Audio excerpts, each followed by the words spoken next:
დილამშვიდობისა.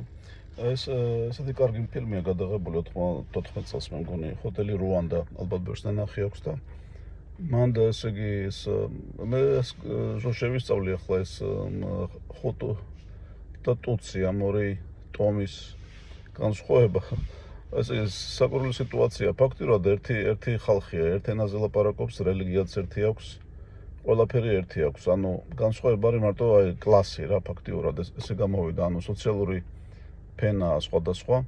ეს ტუცი ყოფილა უფრო რაღაცა მაღალი კლასის და იქ კოლონიზატორები რო შემოვიდნენ ბელგიელები, მათ ესე განსაზღვრეს აი ვისაც უფრო კარგი აღნაგობა ჰქონდა, იმათ დაარქვეს ტუცი როგორღაც.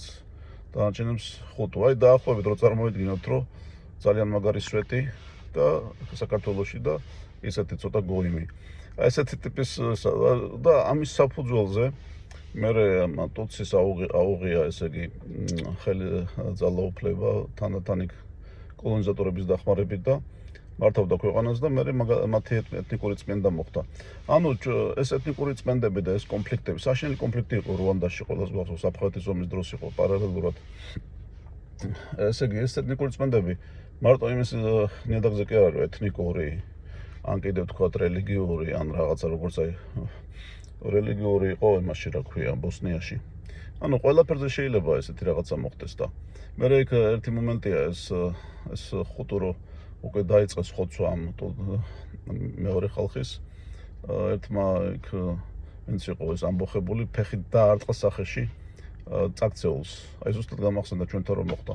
ანუ ესეთი რაღაცეები, ესე იგი ძალიან საშიშია ესე და ახლა მე ამას ჩემს გამოთქვა იმაზე რომ რამ შეიძლება გაანეიტრალოს სიტუაცია ცოტა, ანუ გაანელოს ეს დაძაბულობები, ხო? რა ვიცი, ძალიან რთულია, მაგრამ ბევრ რაღაცაზე უნდა იყოს აკრძალვა, მაგალითად, ჩემი აზრით, ახლა ბევრი არ დამეთანხმება. არ უნდა იყოს ნებადართული, ჯარიმები უნდა იყოს ან რაღაც რა ვიცი, სხვა რამე. უსამშობლოები. ნახევარი საქართველოს უცხოეთშია და ეს რა ტერმინია. მერე თქვათ აგენტები. ანუ თუ რაღაცას სერიოზულად აბრალი ადამიანს ალბათ უნდა დასაბუთეს ყველა რო იყო ის აგენტები, ხო? ესა მერე ძალიან ბევრი რამე, აი მაგალითად ახლა რო იძახიან რომ ესა რა ქვია, თქვენ ხართ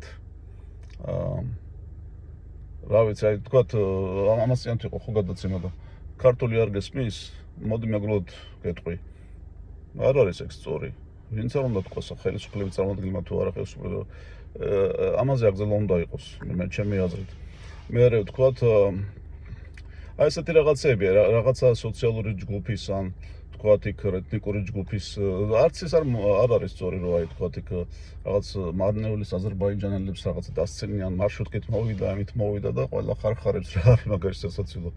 დარწმუნებული ვარ ხო მარნეულში ძალიან კარგი ხალხია და ბევრი ძალიან ინტელიგენტურიც. მე ყველაზე უბრალო რამეც კია ეს კოდსი, ნაცი, ესეც ძალიან გაუმართლებელია, მაგრამ ძალიან უხეშად ხდება ყურს, უკვე საქართველოს შეეჩვია ამას, მაგრამ როგორ შეიძლება ასეთი ერთმანეთს ასეთი რაღაცა უძახონ? ეს ერთი ქვეყნისთვისაც სირცხვილია და ნუ ესეთი რაღაცეები ახლა ზოგს გაეცინება, რომ ისევ იმას უნდა დაუბრუნდეთო, რა ქვია, ცენზურასო და ალბათ ცენზურაც საჭიროა, ყველა სიტუაციაში და ყველა სახელმწიფოში და ყველა თვითონ ოჯახიც რო აიღოთ პატარა რაღაცა გარემო, იქაც კი რაღაც გარკვეული ცენზურებია, ყველაფერს ხო შენ შვილთანაც და შენ მშობელთანაც ყველაფერს ვერ ეტყვი, ხო? ასე არის ახლა.